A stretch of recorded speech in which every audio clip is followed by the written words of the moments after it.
విష్ణు రూపాయ నమః శివాయ. ఓం శ్రీ వరలక్ష్మీదేవి అయి నమః. అందరికీ నమస్తే అండి. ఈ రోజు వీడియోలో మనకి 2026 సంవత్సరంలో శ్రావణ మాసం ఎప్పుడు ప్రారంభమైంది, ఎప్పటి వరకు ఉంటుంది, ఈ శ్రావణ మాసంలో వచ్చే ముఖ్యమైన పండుగలు, వాటి తేదీలు, ముఖ్యంగా శ్రావణ మాసంలో ఎన్ని శ్రావణ శుక్రవారాలు వచ్చాయి, ఎన్ని శ్రావణ మంగళవారాలు వచ్చాయి, ఇవన్నీ కూడా పూర్తి వివరాలన్నీ ఈ రోజు వీడియోలో అయితే అందిస్తున్నానండి. వీడియోని మాత్రం స్కిప్ చేయకుండా చివరి వరకు చూసే ప్రయత్నం చేయండి.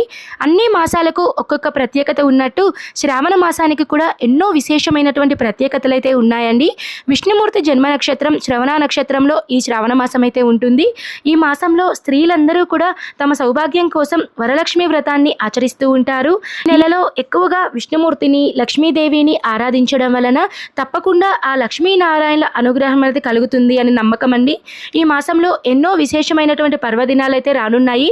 అన్నీ కూడా క్లియర్గా తెలియచేస్తాను. ఇంతటి విశేషమైనటువంటి శ్రావణ మాసం 2026 సంవత్సరంలో ఎప్పుడు వచ్చిందో తెలుసుకుందామండి. స్వస్తి శ్రీ చాంద్రమాన శ్రీ పరాభవ నామ సంవత్సరం శ్రావణ మాసం వర్ష ఋతువు శుద్ధ పాడ్యమి తిథి మనకి ఆగస్టు 13వ తేదీన గురువారం రోజు నుంచి సెప్టెంబర్ 11 అమావాస్య తిథి శుక్రవారం రోజు వరకు మనకి శ్రావణ మాసం అనేది ఉంటుందండి. ఈ శ్రావణ మాసంలో వచ్చే ముఖ్యమైన పండుగల గురించి ఇప్పుడు నేను తెలియజేస్తాను. ఆగస్టు 13వ తేదీన చంద్రోదయం, ఈ రోజు నుంచి మనకి శ్రావణ మాసం ప్రారంభమవుతుంది. ఆగస్టు 15వ తేదీన మనకి ఇండిపెండెన్స్ డే, అలానే ఈ రోజుతో మనకి గురుమోర్జమి అనేది పూర్తవుతుంది. ఆగస్టు 16వ తేదీన చతుర్థి వ్రతం, ఆగస్టు 17వ తేదీన నాగుల పంచమి, గరుడ పంచమి, ఆగస్టు 18వ తేదీన శ్రావణ మంగళ గౌరీ వ్రతం, ఈ రోజు మరొక ప్రత్యేకత స్కంద షష్ఠి, ఆగస్టు 20వ తేదీన దుర్గాష్టమి వ్రతం, ఆగస్టు 21వ తేదీన శ్రీ వరమహాలక్ష్మి వ్రతం, ఆగస్టు 22వ తేదీన తిరుమల శ్రీవారి తెప్పోత్సవాలు అనేవి ప్రారంభమవుతాయి. ఆగస్టు 23వ తేదీన శ్రావణ పుత్రద ఏకాదశి, ఆగస్టు 25వ తేదీన మనకి రెండవ శ్రావణ మంగళవారం, ఆగస్టు 26వ తేదీన ఓనం పండుగ, ఈ రోజుతో మనకి శ్రీవారి తెప్పోత్సవాలు అనేటివి పూర్తవుతాయి. ఆగస్టు 27వ తేదీన మనకి పౌర్ణమి వ్రతం, ఆగస్టు 28వ తేదీన రాఖీ పూర్ణిమ, జంధ్యాల పూర్ణిమ, హయగ్రీవ జయంతి, ఆగస్టు 29వ తేదీన గాయత్రి ప్రతిపద, ఆగస్టు 31వ తేదీన సంకటహార చతుర్థి వ్రతం, తర్వాత సెప్టెంబర్ 4వ తేదీన శ్రీ కృష్ణ జన్మాష్టమి, ఈ రోజు మనకి 4వ శ్రావణ శుక్రవారం అండి. సెప్టెంబర్ 5వ తేదీన ఉపాధ్యాయుల దినోత్సవం అంటే టీచర్స్. సెప్టెంబర్ 7వ తేదీన సర్వ ఏకాదశి, సెప్టెంబర్ 8వ తేదీన శ్రీవత్స ద్వాదశి, ఈ రోజు మరొక ప్రత్యేకత ప్రదోష వ్రతం, సెప్టెంబర్ 9వ తేదీన మాస శివరాత్రి, సెప్టెంబర్ 10వ తేదీన పితృతర్పణాలంటే వదులుతూ ఉంటారు, సెప్టెంబర్ 11వ తేదీన పోలాల అమావాస్య. ఇవన్నీ మనకి శ్రావణ మాసంలో వచ్చే ముఖ్యమైనటువంటి పండుగలు, రోజులు. ఇప్పుడైతే శ్రావణ మాసంలో వచ్చేటువంటి శ్రావణ మంగళవారాలు ఎన్ని వచ్చాయి, శ్రావణ శుక్రవారాలు ఎన్ని వచ్చాయో వాటి గురించి క్లియర్గా తెలియచేస్తానండి.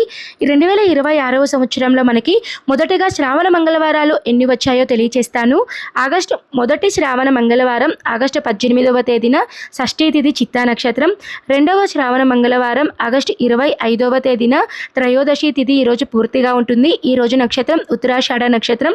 మూడవ శ్రావణ మంగళవారం సెప్టెంబర్ 1వ తేదీన చవితి తిథి అశ్విని నక్షత్రం. నాలుగవ శ్రావణ మంగళవారం సెప్టెంబర్ 8వ తేదీన ద్వాదశి తిథి పుష్యమి నక్షత్రం. ఇవండి మనకి మొత్తం 4 శ్రావణ మంగళవారాలు. ఇప్పుడు శ్రావణ మాసంలో వచ్చేటువంటి శ్రావణ శుక్రవారాలు ఎన్ని అంటే ఈ సంవత్సరం మనకి 4 శ్రావణ శుక్రవారాలు అయితే రావడం జరిగిందండి. మొదటి శ్రావణ శుక్రవారం ఆగస్టు 14వ తేదీ విద్యా తిథి మక్కా నక్షత్రం. రెండవ శ్రావణ శుక్రవారం ఆగస్టు 21వ తేదీ నవమి తిథి అనురాధ నక్షత్రం. మూడవ శ్రావణ శుక్రవారం ఆగస్టు 28వ తేదీన పౌర్ణమి తిథి శతభిష నక్షత్రం. నాలుగవ శ్రావణ శుక్రవారం సెప్టెంబర్ 4వ తేదీ అష్టమి తిథి రోహిణి నక్షత్రం. ఈ 4 శ్రావణ శుక్రవారాలు అయితే మనకి రావడం జరిగిందండి. చాలా మందికి ఒక డౌట్ అనేది ఉంటుందండి, సెప్టెంబర్ 11 కూడా శుక్రవారం అండి, ఈ రోజు అమావాస్య తిథి ఉంది కదా, ఈ రోజు కూడా 5వ శ్రావణ శుక్రవారం కదా అని చాలా మంది అమావాస్య తిథిలో వరలక్ష్మి వ్రతాలు అనేటివి ఆచరించారండి. పైగా మనకి అమావాస్య గడియలు అనేటివి చాలా కొద్ది సమయం మాత్రమే ఉన్నాయి. ఇప్పుడు మనకి 2026 సంవత్సరంలో వరలక్ష్మి వ్రతం ఎప్పుడు వచ్చిందో తెలుసుకుందామండి. మనకి వరలక్ష్మి వ్రతం ఎప్పుడు కూడా మన పురాణాల ప్రకారం శ్రావణ మాసంలో వచ్చే పౌర్ణమి ముందు శుక్రవారం రోజైతే మనం జరుపుకోవాలండి.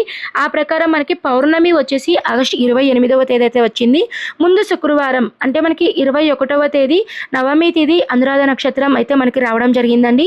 కాబట్టి 2026వ సంవత్సరంలో వరమహాలక్ష్మి వ్రతం ఆగస్టు 21వ తేదీ శుక్రవారం రోజు అయితే జరుపుకోవాల్సి ఉంటుంది.